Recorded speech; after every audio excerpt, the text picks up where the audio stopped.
பருவ காலங்களை பற்றி நம்ம கேள்விப்பட்டிருப்போம். முதுவேநீர் காலம் அப்படின்னு, இளவேநீர், முதுவேநீர், கார்காலம்னெல்லாம் கேள்விப்பட்டிருப்போம். அது இப்போ நம்ம இருக்கிறது ஆனி ஆடி மாதம். இது கிரீஷ்ம ருது அப்படின்றவர் தான் இந்த காலத்தில் இருக்கார்.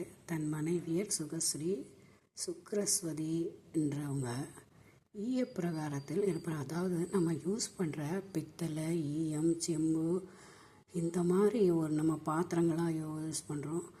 தங்கம், வெள்ளி இதெல்லாம் யூஸ் பண்ணுறோம். இதெல்லாம் ஒரு ஊராகவே இருக்குதான். ஒவ்வொரு இந்த பருவ காலத்தில் இருக்கிற இந்த ருதுக்கள் இருக்கிற இடத்துல அந்த மாதிரி இடத்துல தான் அவங்க வாழறாங்களாம். இப்போது ஈய பிரகாரத்தில் இருக்கிறாரு கிரீஷ்ம ருது. அங்கே அவர் மனைவியோடு இருக்கார். அங்கே சந்தன மரங்களும் கற்பக மரங்களும் நிறைந்திருக்கும். அழகான பெண்கள், சித்தர்களும் அங்கே நிறைந்து இருப்பாங்களாம். இந்த மாதிரி அங்கே எல்லாமே ஈயமாக இருக்குமா. ஈயம் என்ன கலரோ என்னவோ, மரங்கள், செடி, அந்த மாதிரி எல்லாமே பார்க்குறதெல்லாம் ஈய பிரகாரமாக இருக்குமா.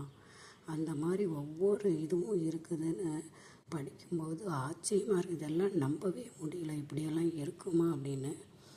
இருந்தாலும் நான் படித்ததை உங்களுக்கு நான் தெரியப்படுத்தணும்னு நினைக்கிறேன்.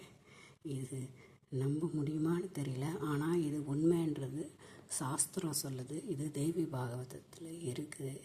இந்த மாதிரி ஒன்று நான் உங்களுக்கு சொல்லணும்னு விரும்புகிறேன். வாழ்க வளமுடன்.